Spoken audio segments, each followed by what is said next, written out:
Capítulo 3: Protocolos y comunicaciones de red. Los objetivos de este capítulo son tres. Primero, explicar la forma en que se utilizan las reglas para facilitar la comunicación.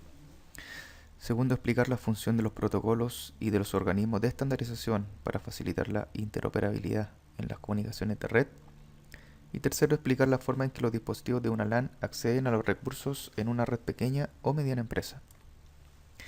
¿Qué es la comunicación?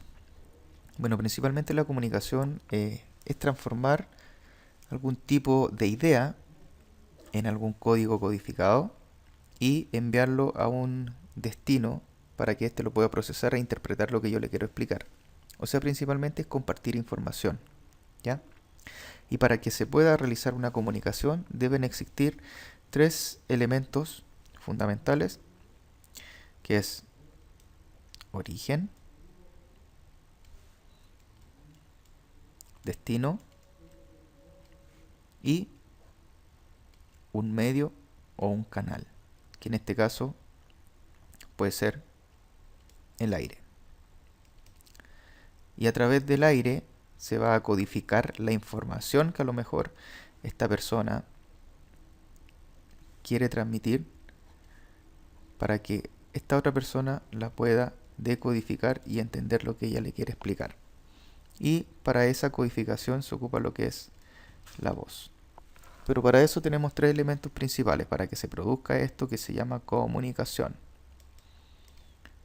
Comunicación. Donde tenemos que tener un origen, un destino y un medio. Estos tres elementos hacen que se produzca la comunicación. En el caso de los dispositivos de red pasa exactamente lo mismo. Tenemos que tener un origen, un destino y un canal o un medio, que en este caso puede ser un cable, ¿cierto? Y por acá viaja la información codificada en el lenguaje binario. ¿Qué es lo que son las reglas? Las reglas son acuerdos que rigen las conversaciones, ¿ya? Y estas reglas deben identificar un emisor y un receptor.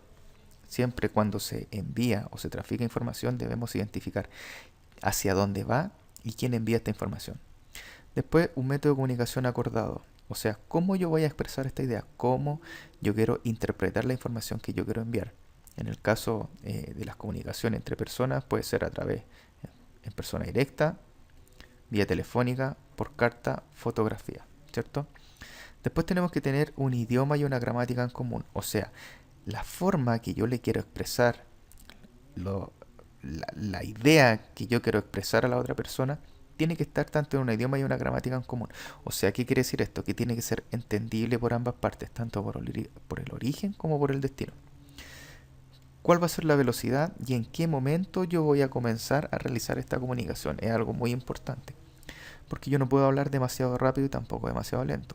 O tengo que tener el momento preciso para yo poder empezar a iniciar una comunicación para que la otra persona esté en condiciones de poder recibir los datos que yo le quiero enviar. Y finalmente, ¿cómo yo puedo saber si es que la otra persona ha recibido lo que yo le quiero enviar o lo que yo le quiero expresar? A través de un requisito de confirmación o un acuse de recibo. De esa forma, ¿cierto? Una persona que está enviando información a otra puede saber perfectamente que la otra persona entendió lo que esa persona le quiere enviar a través de una confirmación o un acuse de recibo. La codificación del mensaje. La codificación del mensaje no es nada más que la forma en la cual nosotros queremos expresar una idea, ¿cierto? La codificamos en un lenguaje que sea común para las dos partes y esta otra persona al decodificar, lógicamente va a tener la idea que esta persona le quería expresar, ¿ya? En el caso de las personas, en este caso una comunicación puede ser a través de la voz, pero en el caso de los dispositivos, esa codificación se utiliza un código que se llama binario, ¿ya? Los protocolos también rigen la forma en la cual los mensajes se van a encapsular o cuál es el formato que van a tomar cuando viajan por la red. En el caso de una carta, que es el ejemplo más común que se asemeja a la transmisión de datos entre dispositivos en una red, tenemos que tener un destinatario, o sea, debemos especificar a quién va dirigida esa información. Si no tuviese un destinatario, prácticamente esta información quedaría dando vuelta en alguna arquitectura de red y lógicamente no llegaría a ningún destino. Tenemos un saludo, o sea, tenemos un indicativo donde empieza el mensaje que yo quiero entregar a mi destinatario. Después tenemos el contenido del mensaje, donde se expresa la idea que yo quiero o el mensaje que yo quiero que la otra persona pueda leer y que pueda interpretar. Una frase de cierre donde hay un delimitador del término de ese mensaje y finalmente la identificación de quién envía ese mensaje.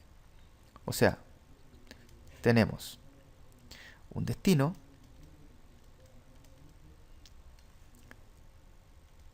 un mensaje y un origen. Tanto el destino como el origen lo vamos a interpretar nosotros a través de algo que se conocen como las famosas direcciones, que más adelante ahí, vamos a identificar las direcciones que se utilizan en el proceso de encapsulación. Pero siempre hay un destino, hay un origen y hay un mensaje, que ese mensaje prácticamente son los datos. Tamaño del mensaje. El tamaño del mensaje va a depender de los protocolos que se estén utilizando. Hay que pensar una cosa. Muchas veces, cuando uno descarga un archivo, por ejemplo, este archivo tiene un peso estimado, no sé, 1 GB. ¿Estamos? Pero yo no puedo transmitir este giga en forma completa por la red, por lo cual existe un proceso que se llama segmentación, en el cual este archivo que pesa 1 GB se divide en pequeños pedacitos de un tamaño determinado de acuerdo al protocolo. En el caso de Ethernet, ¿cierto? El protocolo mínimo es de 64 a 1518 bytes. ¿Estamos? Entonces, este giga, que yo siempre le digo es como el rompecabezas armado, yo lo divido en pequeñas partes.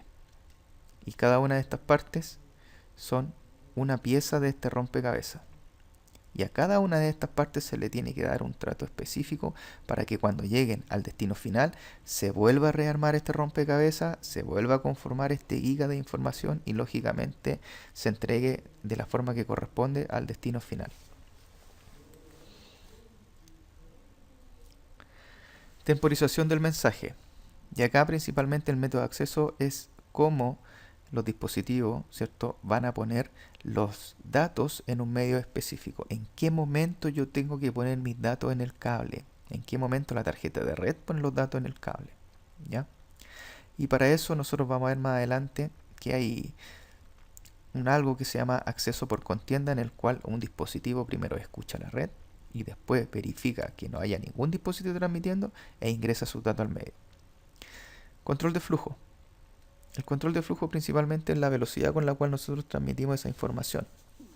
Si es muy rápido, si es muy lento, cuánta información estamos enviando en un tiempo determinado, o a lo mejor esa información se debe aumentar, a lo mejor se debe disminuir, va a ir en relación del comportamiento de la red. Y el tiempo de espera para la respuesta. ¿Qué es lo que quiere decir eso? Que si un dispositivo está transmitiendo datos con otro dispositivo, ¿cierto? Este dispositivo tiene que saber, el dispositivo 1 tiene que saber que los datos llegaron en forma correcta al número 2, por lo cual el número 2 tiene que enviar algo que se llama acuse de recibo. Este acuse de recibo debe llegar en un tiempo determinado. Si este acuse de recibo no llega en un tiempo estimado, lógicamente el computador 1 asimila que los 3 paquetes de datos que envió no llegaron. ¿Y qué es lo que vuelve a hacer? Los tiene que volver a retransmitir de acuerdo al protocolo de comunicación que se esté utilizando. Y de esa forma al computador, o en este caso el dispositivo 1, se asegura de que los datos lleguen en forma correcta al dispositivo 2. Opciones de entrega del mensaje. Tenemos 3 formas, ¿cierto?, en las cuales los dispositivos se pueden comunicar. Primero es únicas. Cuando es únicas, estamos hablando de dispositivo a dispositivo, o sea, de uno a uno. Ahí, donde hay una dirección de origen y una dirección de destino. Un origen y un solo destino, ¿ya? Después tenemos multicast.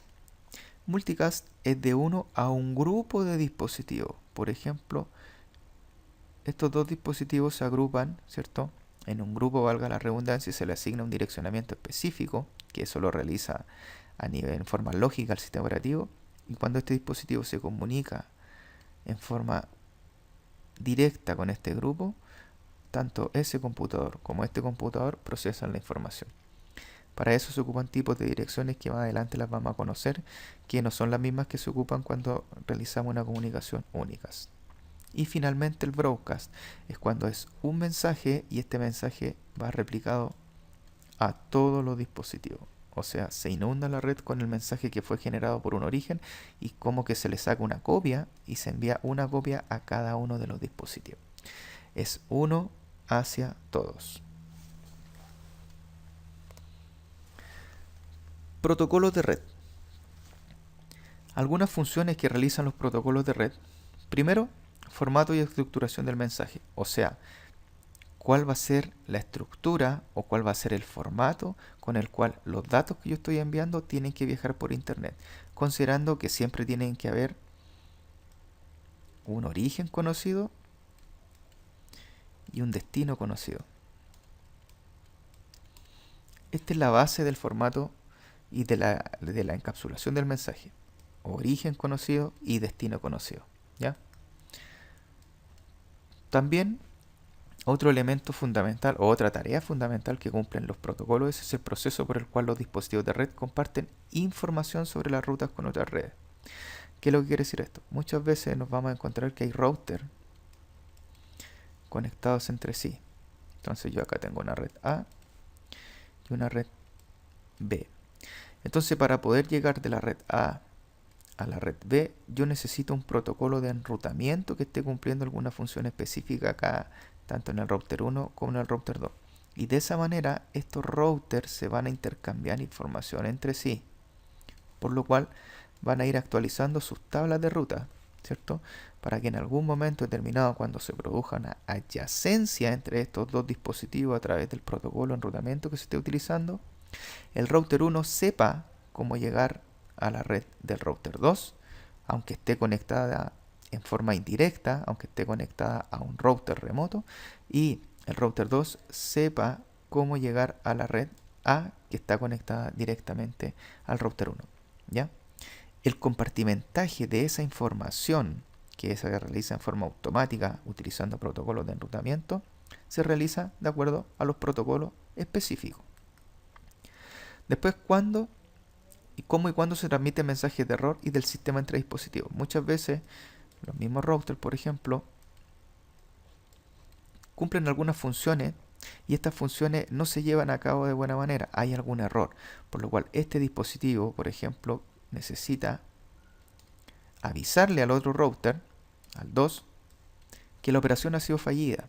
Y para eso existen mensajes de error, ¿cierto? Los protocolos también identifican cuándo se debe enviar un mensaje de error y en qué circunstancias se envía este mensaje, para que lo cual el otro dispositivo que generó la información sepa que el proceso que se había comenzado, lógicamente, ha producido algún fallo o no concluyó con éxito. Y la configuración y la terminación de sesiones de transferencia de datos. ¿Por qué es importante? Porque cuando un dispositivo envía datos a otro medio, se abre una especie de puerto, ¿cierto? Y mientras se produzca esta comunicación, mientras los datos fluyan, este puerto va a estar abierto, por lo cual es una fuente de entrada, ¿cierto? Que puede utilizar un hacker para ingresar a ese dispositivo, ¿ya? Generalmente los ataques se realizan utilizando estas puertas, ¿cierto? Aprovechando alguna comunicación existente que tenga el dispositivo o también con algún tipo de malware que pueda abrir una puerta trasera y que pueda lógicamente este hacker o este usuario que está acá poder acceder a este dispositivo utilizando esa puerta de entrada. Algunos organismos de estandarización, ¿cierto? Tenemos el IEE, Instituto de Ingeniero Eléctrico y Electrónico, que se encarga de principalmente realizar estudios y proponer protocolos y estándares dentro de lo que es el área de las comunicaciones. ¿Ya?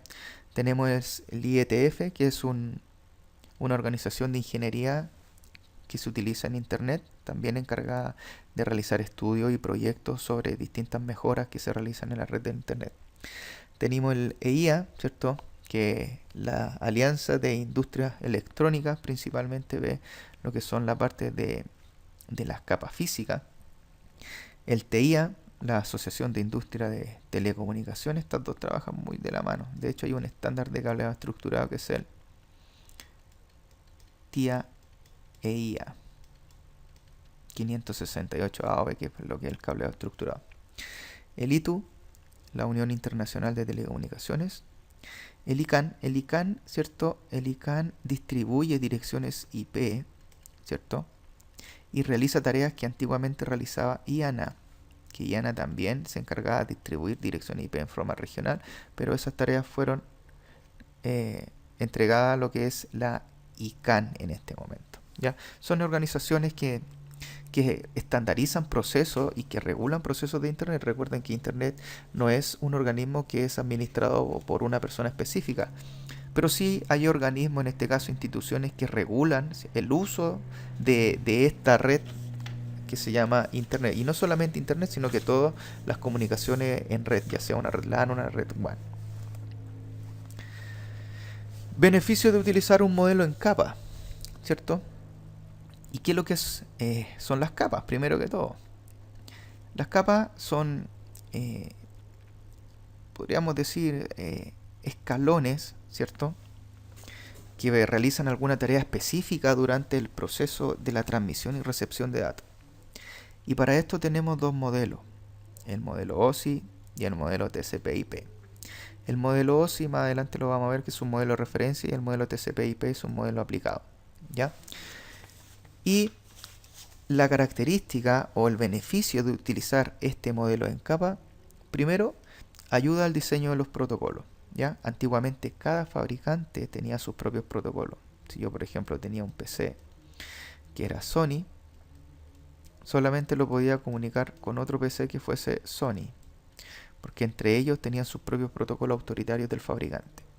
Cuando apareció este proceso de modelo en capa, ya no existía esa traba que hacía que los dispositivos solamente se pudieran comunicar entre dispositivos del mismo fabricante, sino que ya existía la interoperabilidad entre distintos fabricantes, ¿ya? Segundo, fomenta la competencia. Y volvemos a lo anterior. Antiguamente cada fabricante tenía su propio dispositivo, ahora no.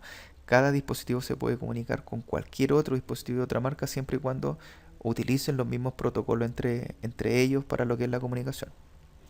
Evita que cambios afecten a las capas. Si yo tengo un cambio en la capa de transporte, no me va a afectar lo que ocurre en la capa de sesión ni tampoco en la capa de red. Solamente afecta a lo que es la capa en sí. Y finalmente proporciona un lenguaje común, ¿sí? En la actualidad yo perfectamente puedo conectar un PC con un notebook, con un smartphone, con un Smart TV, ¿cierto? Con el Internet de las cosas puedo conectar incluso un reloj. No soy muy bueno para dibujar, pero ahí vamos a tratar de hacer un reloj. O sea, todo se puede interconectar en este momento, y es lógicamente porque cada uno de ellos ocupa protocolos que son conocidos y que son comúnmente y ampliamente utilizados entre los distintos dispositivos. Modelo de referencia OSI. El modelo OSI es un modelo de interconexión de sistema abierto, de ahí viene OSI, ¿cierto? Tiene que ver con ISO, ¿cierto? Que es el organismo de estandarización internacional. Y este modelo OSI se empezó a trabajar en el año 1977, pero ya en uso empezó a utilizarse en el año 1983. ¿Ya? Este es un modelo de referencia, esto hay que dejarlo claro, de referencia, o sea, es un modelo para estudio. Después vamos a ver que el modelo que se aplica es el otro, es el modelo TCP/IP. Pero es muy importante conocer la función que cumplen las capas dentro del modelo OSI, porque así se hace mucho más fácil el entendimiento del otro modelo, que es exactamente lo mismo, ¿ya? Primero que todo tenemos que entender que esto se divide en capas. Y en el modelo sí tenemos 7 capas partiendo de aplicación hacia abajo. 7, 6, 5, 4, 3, 2 y 1. ¿Ya?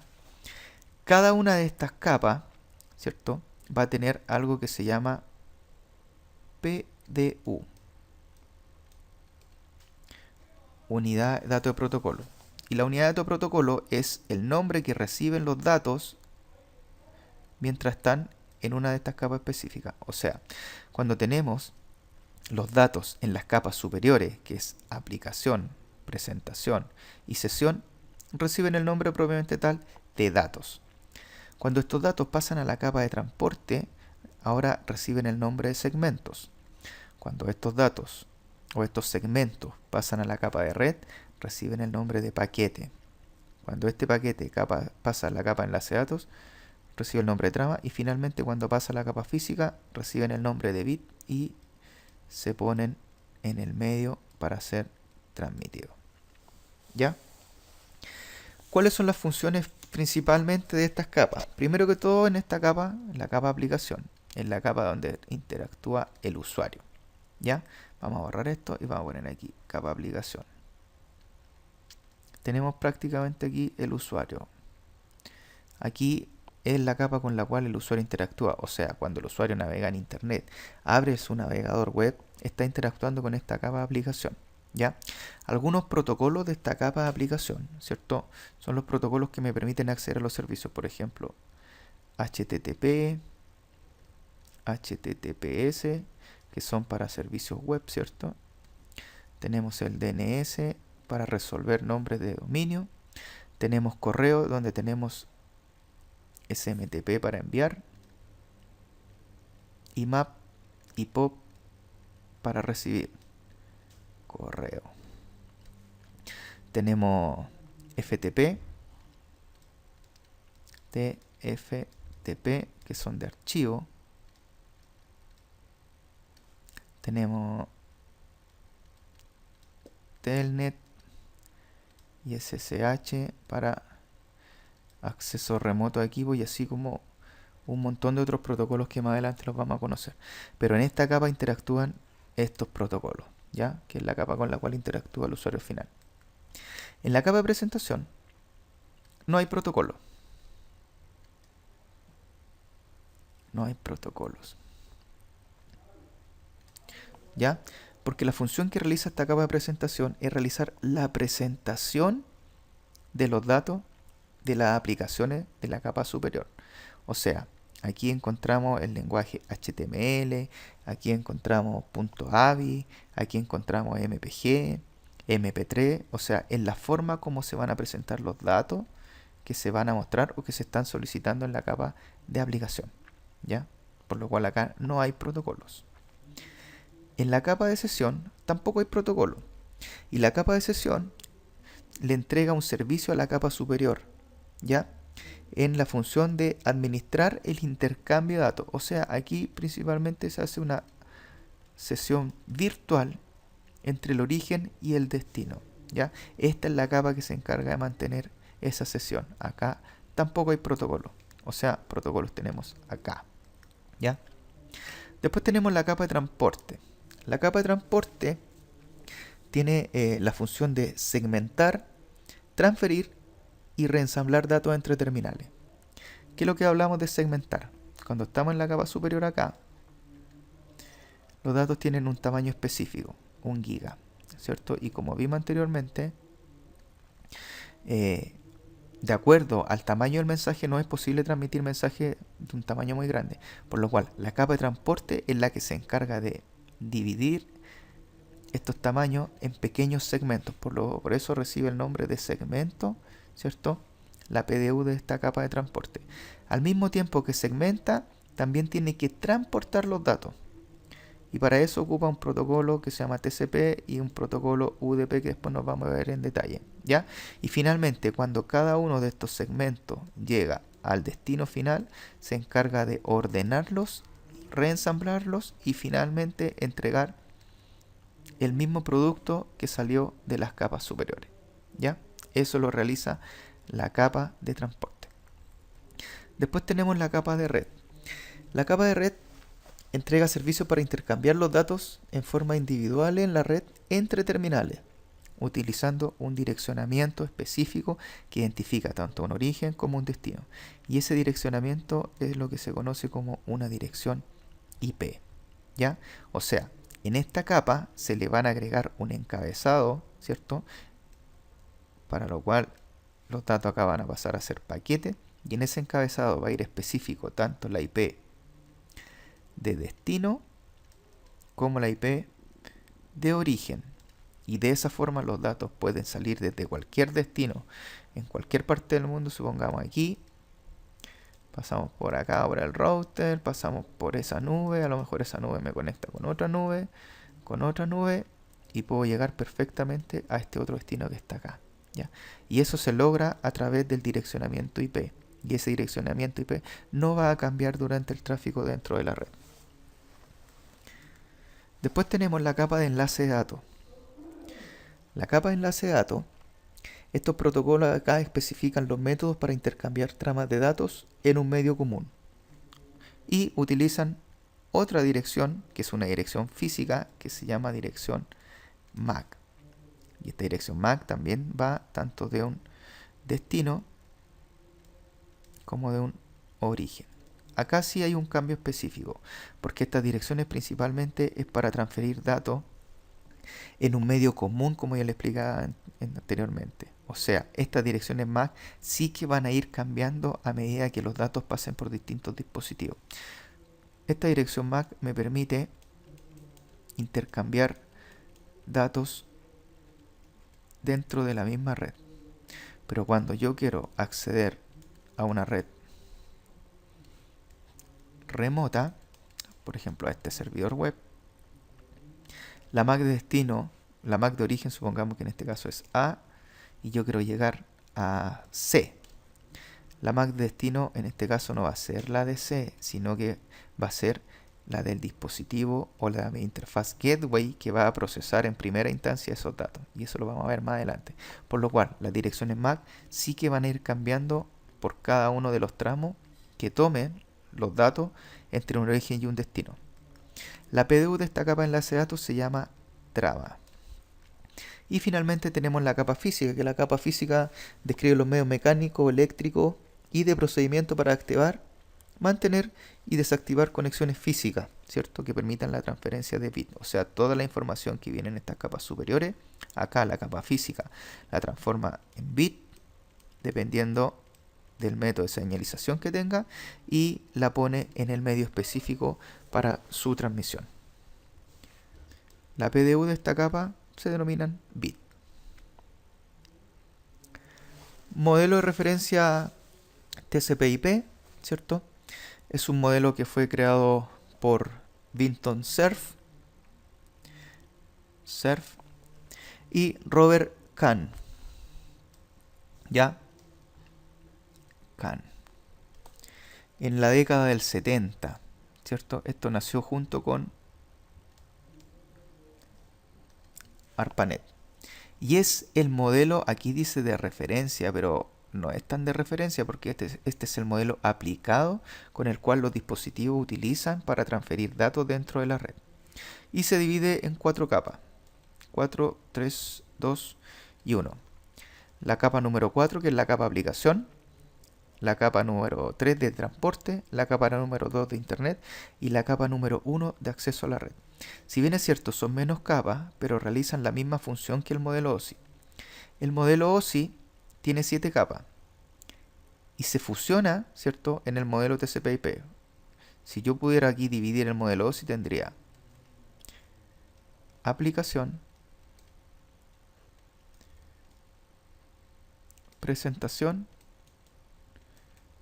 y sesión.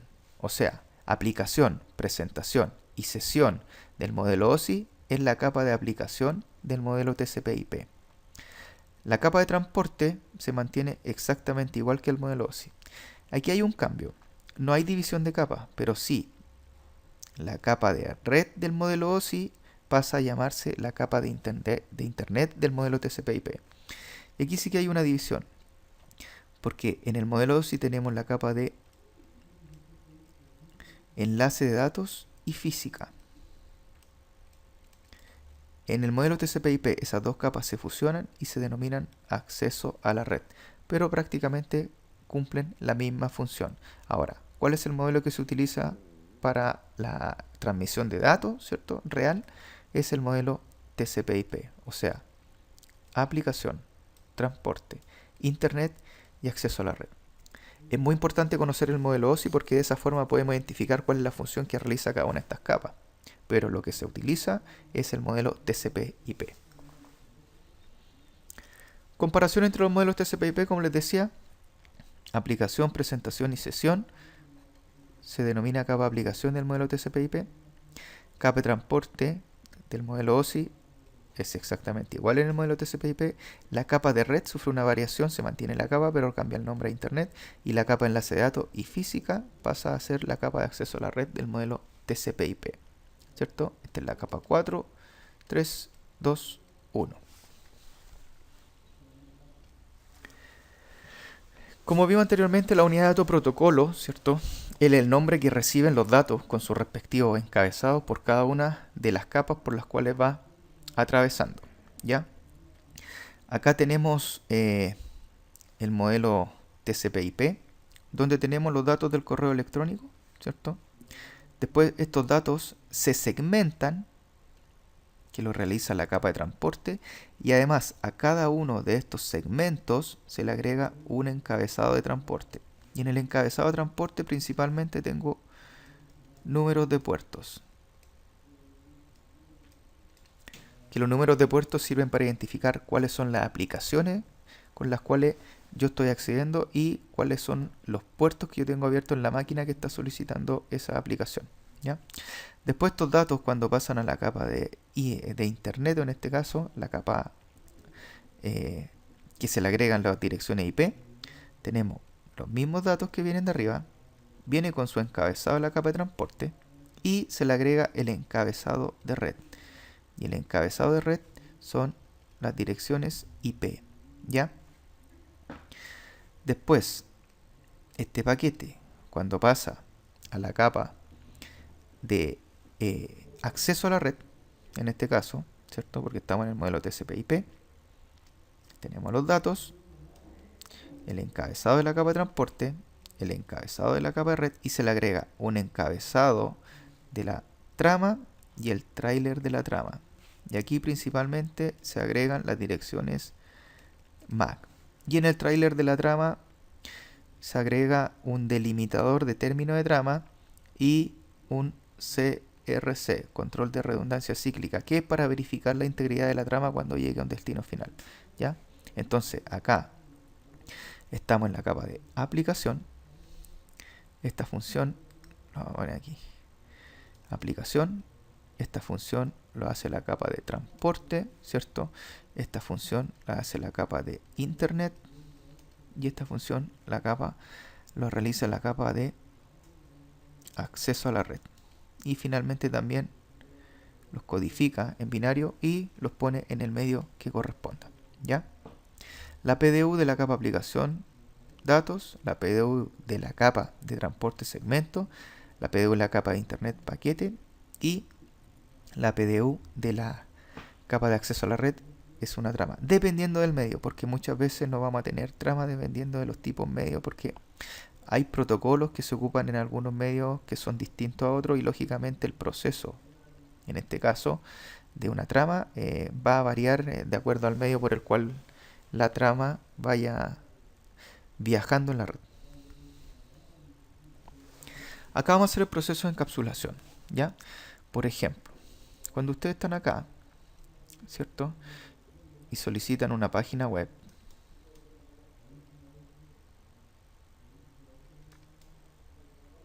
¿ya? Supongamos que aquí está su PC, pasan por el router, internet y el servidor web. Cuando ustedes están en la capa superior, cuando ustedes piden la página web, hacen una solicitud de una página web, ¿ya? Esta página web tiene un tamaño, o esta solicitud tiene un tamaño específico, que muchas veces ese tamaño tiene que ser dividido, tiene que ser segmentado de acuerdo al tamaño del mensaje del protocolo que se esté utilizando. ¿Ya? Esta página web tiene un lenguaje en común y también se necesita que se establezca una sesión, ¿cierto?, entre el origen y el destino. Y esa función la cumplen las capas de aplicación, presentación y sesión del modelo OSI. Que si lo llevamos al modelo TCP/IP, todo esto es aplicación. ¿Ya? Cuando pasamos a la capa de transporte, esto se segmenta en, como su nombre lo dice, en pequeños segmentos. Y a cada uno de ellos se le agrega un encabezado donde están los números de puerto, tanto de origen como destino. Le voy a poner ahí que estos son los datos. ¿Ya? Y esto lo realiza la capa de transporte. Por lo cual esto recibe el nombre acá de segmento. ¿Ya? Estos mismos datos, cuando pasan a la capa de red, donde están los datos propiamente tal, los números de puerto, y se le agrega un encabezado IP, donde está la IP de origen y destino, lo realiza la capa de red del modelo OSI o internet del modelo TCP/IP. Y esto acá pasa a ser un paquete. ¿Ya?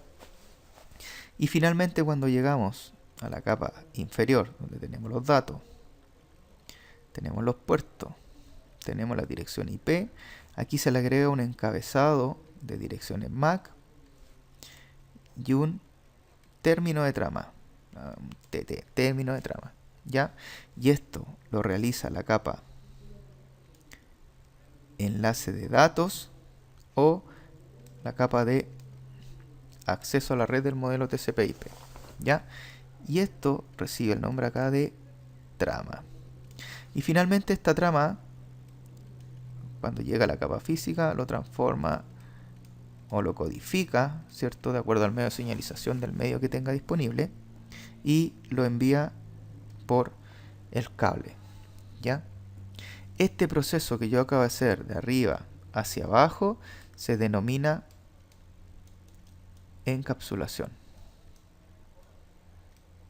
Y generalmente es cuando yo estoy solicitando un servicio, porque yo empiezo de arriba hacia abajo, a agregar encabezado en cada una de las distintas capas para que empiece con los datos y termine principalmente con una trama, donde tengo los puertos, la IP y las direcciones MAC. Desde la capa aplicación hasta la capa física, ¿cierto? Por cada una de las capas que pasó, se le fue agregando un encabezado. ¿Y para qué? Para identificar tanto una comunicación y un origen y un destino conocido. ¿Ya? Cuando el proceso es al revés, de abajo hacia arriba, o sea, cuando los datos llegan, cuando yo estoy recibiendo información, se produce el proceso de la desencapsulación.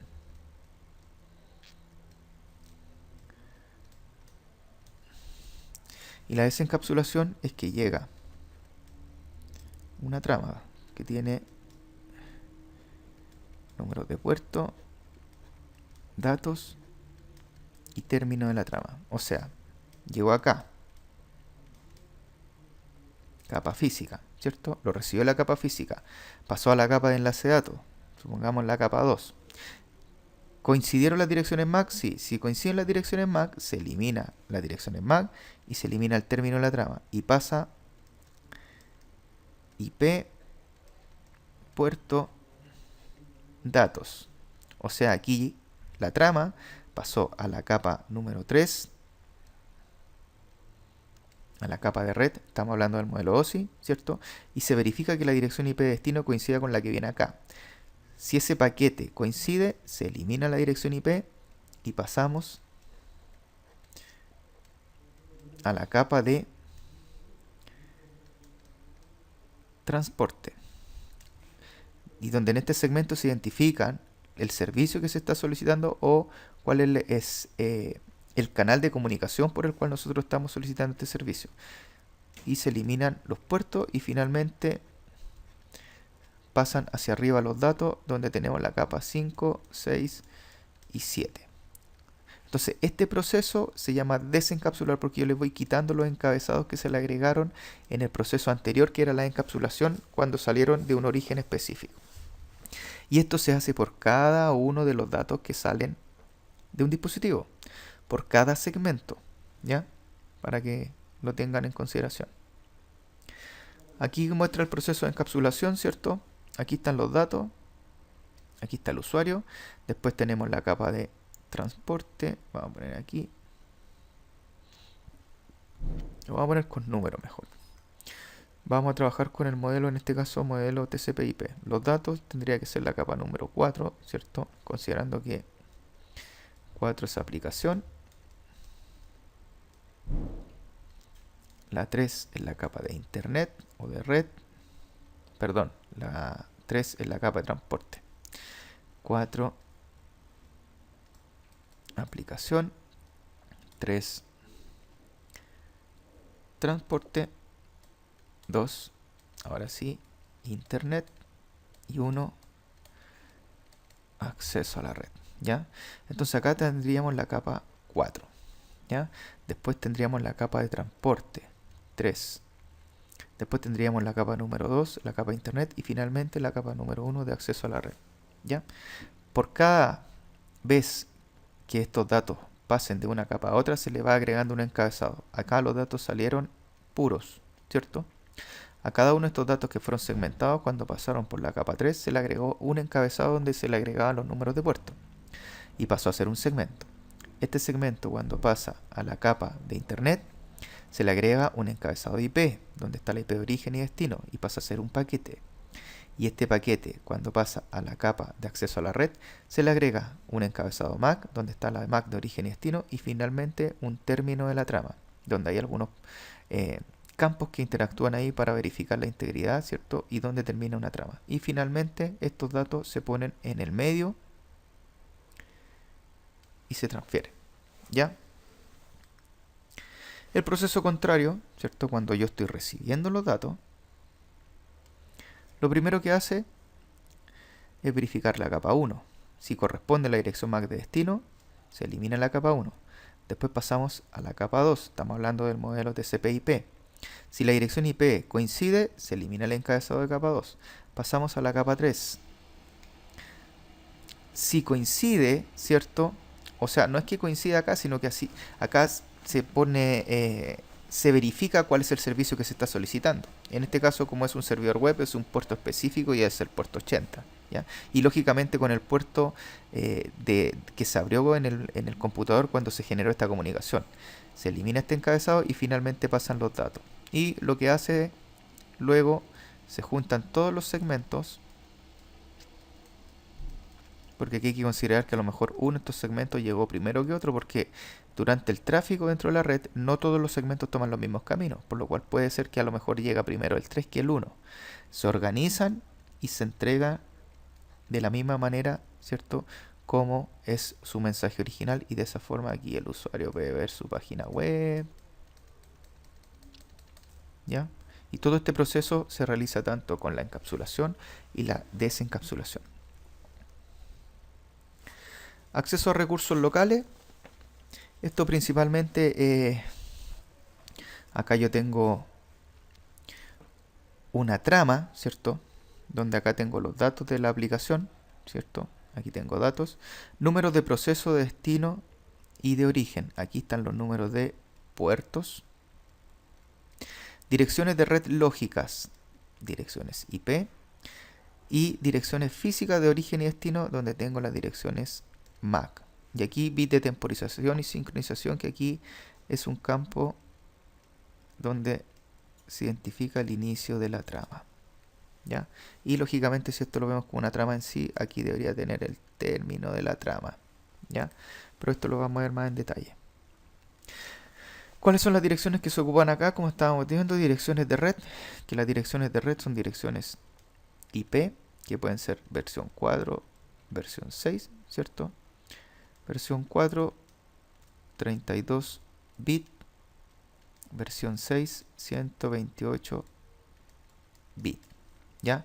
Estas también se conocen como direcciones lógicas. Y estas direcciones van a depender de la red. Cada dirección IP depende de la red en la que se encuentre. Después tenemos la dirección de enlace de datos, que son las direcciones MAC o direcciones físicas, que tienen un tamaño de 48 bits en formato hexadecimal, o sea, del 0 al 9 y de la A a la F, ¿ya? Y lo vamos a ver en detalle en pizarra esto. Y esta dirección se asigna a la tarjeta de red, no al computador. Y le asigna a esta misma dirección, a esa tarjeta de red, el fabricante de la red. De la tarjeta de red. El fabricante. ¿Ya? Para que lo consideremos. Comunicación de dispositivos dentro de la misma red, ¿cierto? Siempre cuando hay una comunicación, tiene que haber una dirección, una IP de origen y una IP de destino, ¿ya? En este caso, tengo mis datos, ¿cierto? El destino, ¿cierto? En el concepto o a nivel de paquete o de dirección IP, es la red, la IP 192.168.1.9. O sea, este es mi destino, el servidor. El origen 192.168.1.110. El PC1 es origen, ¿cierto? MAC de origen, toda la MAC que comienza con A o que completamente es de acuerdo a la letra A. Y la MAC destino C. O sea, se dan cuenta, el tráfico de datos cuando está dentro de la red va específicamente, y quiero que pongan atención acá, a nivel de trama, porque la dirección IP, esta dirección IP nunca van a cambiar. Pero dentro de la red, la MAC de destino es la del dispositivo final al que yo quiero llegar. Y la MAC de origen es la MAC del dispositivo que está enviando la información, ¿ya? Por lo cual esta dirección acá no va a sufrir ningún cambio. De esa manera, los datos cuando lleguen al switch, ¿cierto? El switch va a verificar, y como el switch tiene una tabla de direcciones MAC, va a solamente reenviar a la información donde tenga conectado, o por el puerto donde tenga conectado en este caso, un servidor que tenga como dirección MAC CCCCCC, ¿ya? Se lo voy a graficar aquí. Ahí. Supongamos que esta es la MAC A y esta es la MAC B. ¿Y cómo funciona el switch? Puerto 1, puerto 2 del switch. El switch tiene algo que se llama tabla MAC. O en algunos libros también la pueden encontrar como CAM. Y tiene todos sus puertos. Y en cada uno de estos puertos tiene relacionada la MAC del dispositivo que tiene conectado. En este caso, en el puerto 1 tiene la MAC A y en el puerto 2 tiene la MAC B. Entonces, cuando este dispositivo genera tráfico, ¿cierto? Supongamos que este es el encabezado MAC, donde MAC destino, MAC origen, ¿ya? En este caso, la MAC de destino sería B y la MAC de origen sería A. Llega esta MAC al switch, o llega esta trama al switch. El switch verifica la MAC tanto de destino como origen, y ve acá, y dice que el destino es B. Por lo cual busca acá, donde tiene asociada la MAC B. Y la tiene acá asociada al puerto 2. Entonces toma esa misma trama y solamente la reenvía por el puerto 2. ¿Ya? De esa manera se produce la conmutación dentro de una red local utilizando tanto la MAC de origen como la MAC de destino. Como los dispositivos, ¿cierto?, saben las direcciones MAC de los demás usuarios. Para eso, los PCs tienen algo que se llama tabla ARP, ¿ya? Donde asocian dirección IP, por ejemplo. Este PC1 tiene que asociar al PC2, al servidor y la dirección del router. Por lo cual dice que aquí tiene 192.168.1.111 asociado a la MAC B. No la voy a poner completa porque si no demoramos mucho. Acá tengo 192.168.1.9 asociado a MAC C. Y la del router 192.168.1.1 asociado a, la voy a poner como 11. ¿Ya? Entonces cuando este dispositivo quiere enviar información al PC2, en el proceso de encapsulación, cuando pasamos por lo que es la capa de red, donde tenemos la dirección IP, ¿conoce la dirección IP del dispositivo? Sí, la conoce. Y cuando pasamos a la capa de acceso a la red o de enlace a datos y necesita conocer la dirección MAC, ¿conoce la dirección MAC? Sí, porque la busco acá. Entonces, por ejemplo, si este dispositivo va a enviar al PC2, ¿conoce su dirección IP? Lógico, ahí está, 192.168.1.111. Y como tiene su tabla ARP completa, sabe que esa es la dirección MAC de ese dispositivo. ¿Ya? Ahora, ¿qué pasa si es que en este caso no conociera la dirección MAC de ese dispositivo? Para eso existe algo que se llama protocolo ARP. ¿Ya? ¿Y qué es lo que hace esto? Antes de enviar información acá, ¿cierto? Supongamos que tiene que enviar información a 192.168.1.111, pero no conoce la dirección MAC. Para eso envía un mensaje ARP. Y el mensaje ARP es MAC destino, MAC origen, ¿cierto? IP destino, IP origen. La IP sí las conoce, porque generalmente uno va a conocer la IP hacia donde quiere llegar. La MAC es lo que más va a costar encontrar. Por lo cual la IP de destino supongamos que es la 111 y la MAC de origen, la IP de origen es la 110, considerando que estamos dentro de esa red, no me alcanza a poner las direcciones completas. Y la MAC de destino, como no la sé, para eso este dispositivo ocupa una MAC de broadcast o una MAC comodín. Recuerde que el broadcast es un mensaje uno a todos. Y al poner aquí una MAC de broadcast, que en realidad es eso,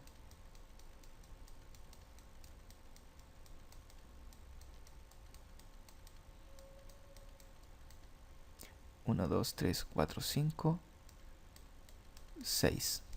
¿Ya? ¿Qué es lo que hace con esto? Como genera un broadcast, le va a llegar a todos los dispositivos de la red este mensaje. Y la MAC de origen en este caso es AA. Entonces, se envía ese mensaje y el concepto de broadcast era que enviaba a todos, ¿cierto? Y cuando empiecen a desencapsular, ¿cierto? Todos van a leer esta MAC de broadcast. Y cuando un dispositivo recibe una MAC de broadcast, la procesa como que si fuese para él. O sea, aquí todos desencapsularon en capa 1, vamos en capa 2, ¿cierto? Pero cuando pasamos a la dirección IP, verificamos nuestra IP de destino, ¿ya? Y la IP de destino es la .111. Entonces aquí, este es la 1.1, lo va a descartar. Este es la 1.9, lo va a descartar. Y este que es el 111, sí va a responder. ¿Estamos? Entonces, cuando este dispositivo responda, la dirección MAC, vamos a poner acá, la MAC de destino va a ser A, la MAC de origen va a ser B, IP destino va a ser 110, porque ahí es donde quiero llegar, y la IP de origen va a ser 111. Aquí tienen que entender una cosa, aquí va la dirección IP completa, pero yo lo estoy poniendo acá para no entender tanto el dibujo. Entonces cuando este dato llegue acá, el switch lo va a reenviar, ¿cierto? Y de esa manera, este hombre que está, o este dispositivo, no este hombre, este dispositivo que está acá, 192.168.1.111, ¿cierto? Va a actualizar su tabla ARP y va a decir, aquí está la dirección de la dirección MAC del dispositivo, que en este caso es el que andaba buscando yo, que es el 111B. Y de esa manera va actualizando todas las entradas de sus tablas ARP con las direcciones locales. estas direcciones que están acá son solamente las direcciones que están dentro de su red local. O sea, dentro de ARP no vamos a encontrar una dirección de un servidor que está en una red remota. No, eso no. Sino que son solamente las direcciones que están desde su router hacia el interior. ¿Ya? Y es lo que se conoce como dominio de broadcast.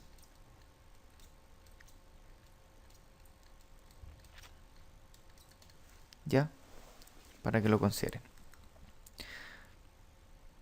Aquí pues, íbamos a hacer el ARP, pero lo hicimos en la otra diapositiva, así que va a funcionar igual. Gateway predeterminado. ¿Qué pasa? ¿Cierto? Vimos anteriormente que este dispositivo se comunicó con ese en forma local. Perfecto. Pero cuando este dispositivo quiere acceder a un dispositivo remoto, en este caso este servidor, ya son redes totalmente distintas. Como hablábamos en clase, esta es una familia y esta es otra familia totalmente distinta. Y para que dos familias puedan hablar entre sí, se necesita, en este caso, de los famosos routers. ¿Ya? Y fíjense en este caso que cuando un dispositivo va a enviar información a una red remota, los datos se envían al router. ¿Ya? Considerando la lógica que tenemos una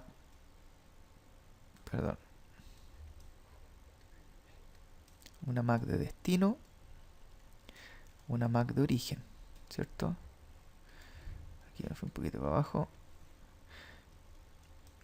IP destino, IP origen. ¿Ya? Esta es la parte de la trama. Entonces, lo lógico, de acuerdo a lo que nosotros conocemos, sería lo siguiente. ¿Cuál es la IP origen? La 1.111. O la voy a escribir completa aquí. 192.168.1.111. Vamos a hacer la comunicación entre este y ese. Origen, destino. ¿Ya? ¿Cuál es la IP destino?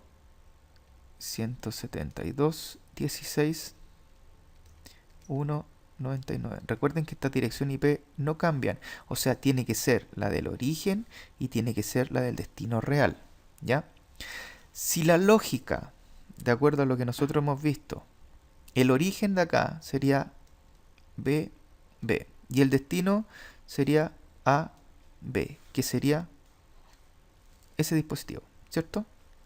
Entonces, cuando los datos salen de acá y van a llegar al router, el router tiene que procesar, porque el router es un dispositivo de capa 3, o sea, procesa capa 1, 2 y 3.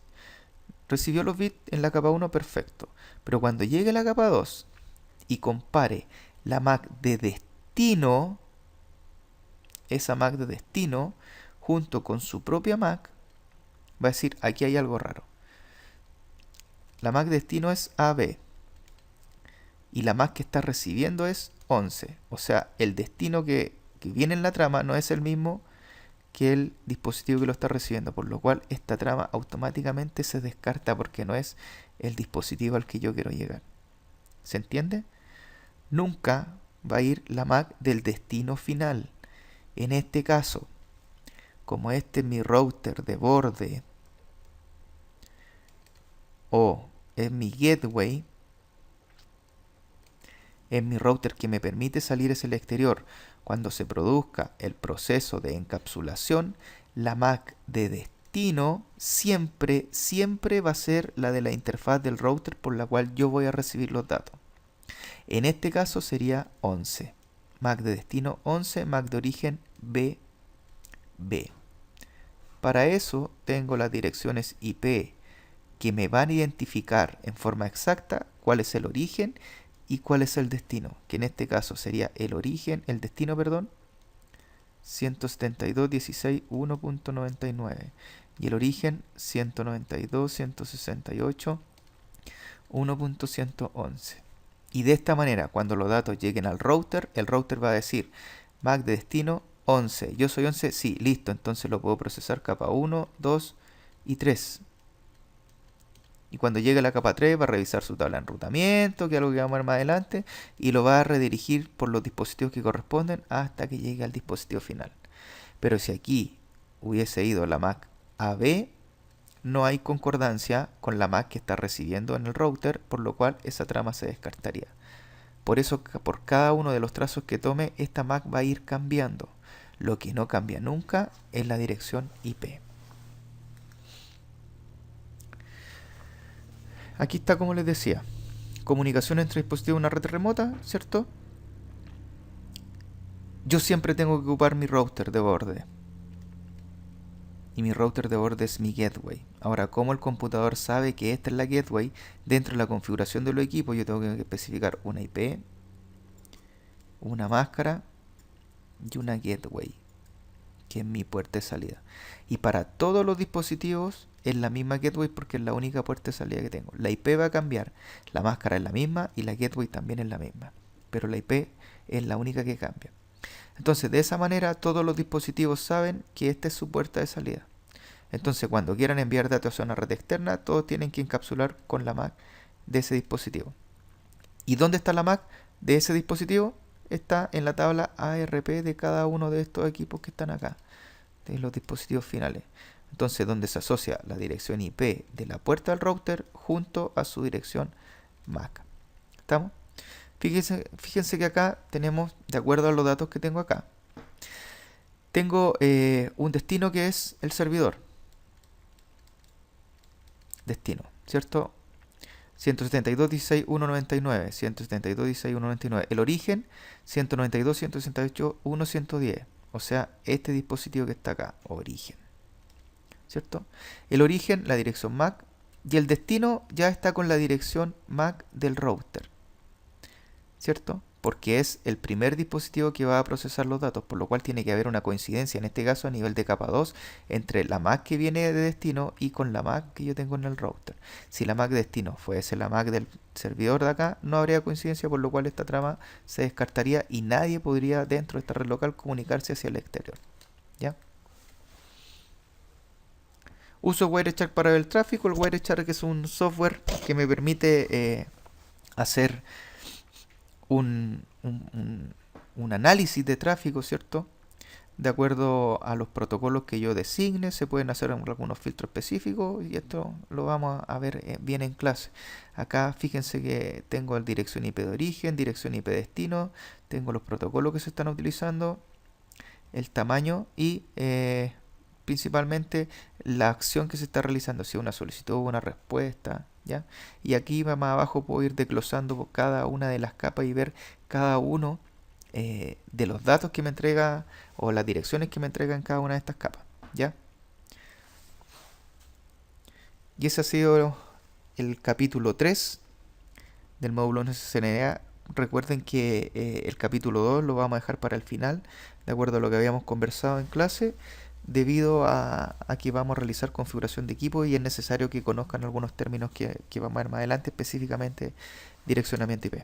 Espero que les haya servido y que haya sido claro. Cualquier duda ya saben cómo canalizarla por el medio que corresponde.